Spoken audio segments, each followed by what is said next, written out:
সাত সকালে রাজ্যের মন্ত্রী রথিন ঘোষের বাড়িতে ইডির তল্লাশি। এদিন ভোর থেকে মধ্যম গ্রামের মাইকেল নগরের বাড়িতে তল্লাশি অভিযান শুরু করেছে এনফোর্সমেন্ট ডিরেক্টরেট। পুরনিয়োগ দুর্নীতি মামলার তদন্তে এই তল্লাশি বলেই জানা গিয়েছে। একে একে খাদ্যমন্ত্রীর বাড়ি ছাড়াও আরও অন্তত 12 থেকে 13টি জায়গায় পাঠানো হয়েছে ইডির দলকে। ইডির প্রতিটি দলের সঙ্গে রয়েছে কেন্দ্রীয় বাহিনী। আমরা এই বিষয়ে বিস্তারিত জেনে নেব। এই মুহূর্তে আমার সঙ্গে টেলিফোন লাইনে জুড়ে আছেন কলকাতা থেকে ট্রাইব টিভির প্রতিনিধি রাজীব দত্ত। রাজীব, যেরকমটা আমরা জানলাম যে সাত সকালে রাজ্যের মন্ত্রী রথিন ঘোষের বাড়িতে ইডি তল্লাশি চালাচ্ছে, কি কারণে এই তল্লাশি বিস্তারিত জানাও আমাদের। দেখো, প্রথমেই বলি শুধু রথিন ঘোষ নয়, বিভিন্ন পুরসভার চেয়ারম্যান এবং mayor in council chairman in কাউন্সিলের বাড়িতে কিন্তু আজকে সকালেই কিন্তু এনফোর্সমেন্ট ডাইরেক্টরেটের অফিসাররা হানা দিয়েছেন।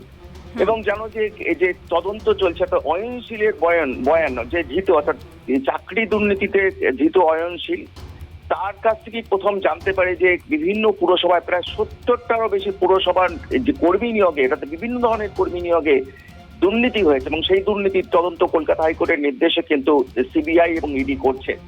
সেই তদন্তেই কিন্তু আজকে রথিন ঘোষ রাজ্যের খাদ্যমন্ত্রী, তিনি তার বাড়িতে হানা দিয়েছে। কারণ সকাল 8টা নাগাদ সিবিআই ইডির দল তারা পৌঁছে যায়।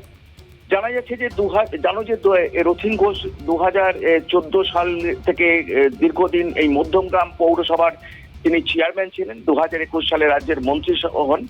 অর্থাৎ তার আমলেই কিন্তু এই দুর্নীতি হয়েছে এবং সেই কারণেই কিন্তু তথ্য সংগ্রহের জন্যই কিন্তু রথিন ঘোষের বাড়িতে আজকে হানা দিয়েছে। আমরা জানতে পারছি শুধু রথিন ঘোষ নয়, কামারহাটি পৌরসভার চেয়ারম্যান যিনি আছেন গোপাল সাহা, তার বাড়িতেও কিন্তু ইডি তল্লাশি চালাচ্ছে। মধ্যম বরানগর পৌরসভার যিনি চেয়ারম্যান আছে তার বাড়িতেও কিন্তু হানা দিয়েছে ইডি। এরকম বিভিন্ন নৈহাটি পৌরসভার চেয়ারম্যান যেটা জানা যাচ্ছে সেখানেও হানা দিয়েছে। অর্থাৎ বিভিন্ন পৌরসভার চেয়ারম্যানদের কাছে বাড়িতে হানা দিয়েছে এবং সেখানে এখনো পর্যন্ত যা খবর আমাদের কাছে এসছে প্রায় 10 থেকে 15টি জায়গায় কিন্তু আজকে এনফোর্সমেন্ট ডাইরেক্টরেট অফিসাররা তল্লাশি করছে। তার মধ্যে অবশ্যই গুরুত্বপূর্ণ হচ্ছে রাজ্যের মন্ত্রী রথিন ঘোষ, যিনি খাদ্যমন্ত্রী, দীর্ঘদিন ধরে খাদ্যমন্ত্রী। এবং সেই বিষয়ে কিন্তু রথিন ঘোষকে জিজ্ঞাসাবাদ করা হবে, তিনি গোপাল সাহাকেও জিজ্ঞাসাবাদ করা হবে, অন্যান্য পৌরসভার যারা চেয়ারম্যান এবং যারা চেয়ারম্যান ইন কাউন্সিল আছে তাদেরও জিজ্ঞাসাবাদ করা হবে। মূলত জানো যে এইটা কিন্তু এই তল্লাশি কিন্তু মূল কারণই হচ্ছে যে কিভাবে দুর্নীতি হয়েছে, 70টা পৌরসভা কিভাবে কর্মী নিয়োগের দুর্নীতি হয়েছে সেই বিষয়টাই কিন্তু তদন্ত চলছে। এবং সেখানে দেখা যাচ্ছে যে বহু শ্রেণীর কর্মী, একদম মানে ড্রাইভার থেকে আরম্ভ করে সুইপার থেকে আরম্ভ করে বিভিন্ন শ্রেণীর কর্মী নিয়োগে কিন্তু অর্থ দিয়ে সেখানে চাকরি হয়েছে। এবং সেই বিষয়টাই কিন্তু আজকে তদন্তে জোরদার তদন্ত শুরু হয়েছে, কলকাতা হাইকোর্টের জোরদার তদন্ত হচ্ছে। এবং সেই কারণেই কিন্তু সকালেই কিন্তু রথিন ঘোষের বাড়ি এবং সহ বিভিন্ন পৌরসভার চেয়ারম্যানদের বাড়িতে কিন্তু এনফোর্সমেন্ট ডাইরেক্টরেট হানা দিয়েছে। আমরা আবার জানি যে আজকে তৃণমূলের কিন্তু রাজভবন কর্মসূচি রয়েছে, আর এই যে সাত সকালে খাদ্যমন্ত্রী রথিন ঘোষের বাড়িতে ইডি হানা দিল, রাজভবন কর্মসূচিতে কতটা ব্যাঘাত ঘটতে পারে এই ঘটনার? ব্যাঘাত তো হবেই, কারণ বুঝতেই পারছো যে পৌরসভাগুলো হানা দিয়েছে সেগুলো মূলত সমস্ত তৃণমূল পরিচালিত পৌরসভা। এবং যেখানে হানা দেওয়া হয়েছে কিন্তু তদন্তটা কিন্তু দীর্ঘদিন ধরে চলছে। কিন্তু এর যে প্রভাব খুব একটা যে পড়বে বলে মনে করি না, কারণ হানা দিয়েছে মূলত চেয়ারম্যানদের বাড়িতে, সেখানে তথ্য সংরক্ষণ তারা কিন্তু এখানে আজকে রাজভবন যে অভিযান আছে সেখানে কর্মীরা আসবেন, অর্থাৎ তৃণমূলের কর্মীরা আসবেন সেখানে নেতাদের বাড়িতে। এবং তৃণমূলের পক্ষে একটা সহজ হলে তৃণমূল বলতে পারবে যে তাদের এই রাজভবন অভিযানে, যেটা দিল্লিতেও বলছে রাজভবন অভিযানে ভয় পেয়ে কিন্তু ইডি হানা দিয়েছে। যদিও এখনই তৃণমূলের তরফ থেকে দেখছি সোশ্যাল মিডিয়ায় এই জিনিসটা বলা হচ্ছে, কিন্তু এতে যে প্রভাব পড়বে না ততটা পড়বে না। কারণ এখানে যে যারা আসার কথা তারা কর্মী সমর্থকদের আসার কথা, তারা আসবেন, তাদের মতো সেখানে রাজভবন অভিযান করবেন। এবং ইডি যে তদন্ত করছে সেই তদন্ত কিন্তু দীর্ঘদিন ধরে চলছে এবং সেটা কলকাতা হাইকোর্টের নির্দেশে। কারণ কলকাতা হাইকোর্টে ইডিকে বারবার, সিবিআইকে বারবার প্রশ্নের মুখে পড়তে হয়েছে বিভিন্ন তদন্ত দুর্নীতি, নিয়োগ চাকরির নিয়োগ সংক্রান্ত দুর্নীতি এবং সেই সঙ্গে পুরসভার দুর্নীতি নিয়োগে তদন্ত যে অগ্রগতি কেন হচ্ছে না।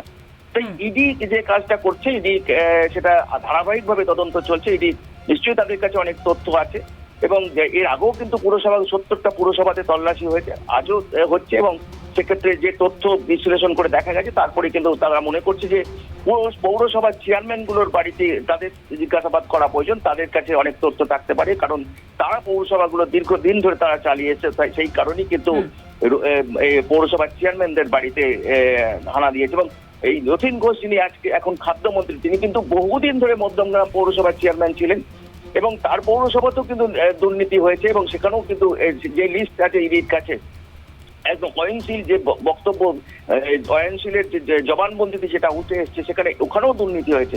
সেই কারণেই কিন্তু আজ সকালে ধারাবাহিকভাবে প্রায় 15টি জায়গায় কিন্তু এনফোর্সমেন্ট ডাইরেক্টরেট হানা দিয়েছে এবং সবকটা আমাদের কামারহাটি আছে, মধ্যমগ্রাম পৌরসভা আছে, বড়নগর পৌরসভা আছে, আরো অনেক পৌরসভা আছে, আমরা পরপর জানতে পারবো, কারণ আমাদের কাছে যে খবর এসেছে প্রায় 15টি পৌরসভাতে কিন্তু হানা দিয়েছে, 15টি জায়গা আরো 15টি জায়গায় তল্লাশি চলছে এবং সারাদিন যেটা জানা যাচ্ছে সারাদিন কিন্তু আরো তল্লাশি হবে। ধন্যবাদ রাজীব। আপনাদের আরো একবার জানিয়ে রাখবো, পৌরসভা নিয়োগ দুর্নীতি মামলার তদন্তে নাম জড়িয়েছে রাজ্যের মন্ত্রীর। গোয়েন্দা আধিকারিকদের দাবি যে পৌরসভা নিয়োগ দুর্নীতি মামলার অন্যতম কিংপিন অয়নশীল তার বয়ানে রথিন ঘোষের নাম উল্লেখ করেছেন, আর সেই কারণেই এই তল্লাশি বলে প্রাথমিকভাবে জানা যাচ্ছে। এবং আজ সকালবেলায় খাদ্যমন্ত্রী রথিন ঘোষের বাড়িতে ইডির দল হানা দিল এবং তার মাইকেল নগরের বাড়িতে পৌঁছেছে ইডির বিশেষ তদন্তকারী দল। পৌরসভা নিয়োগ দুর্নীতির তদন্তে এই প্রথম কোনো মন্ত্রীর বাড়িতে চলছে তল্লাশি অভিযান। জানা গিয়েছে মন্ত্রীর বাড়ি সহ কিন্তু মোট 15টি জায়গায় আজকে তল্লাশি চালাবে ইডি। সূত্রের খবর, আজ সকাল নাগাদ সিজিও কমপ্লেক্স থেকে ইডির একাধিক দল বের হয়, তাদের মধ্যে 10 জনের একটি দল খাদ্যমন্ত্রী রথিন ঘোষের বাড়িতে গিয়েছে, সঙ্গে রয়েছে সিআরপিএফ জওয়ানরাও। এদিন মন্ত্রীর বাড়িতে তল্লাশি চালানোর পাশাপাশি জিজ্ঞাসাবাদ করা হতে পারে বলেও সূত্রের খবর। ইডি সূত্রে জানা গিয়েছে পৌরসভা নিয়োগ দুর্নীতি মামলার তদন্তের নাম জড়িয়েছে রাজ্যের মন্ত্রীর।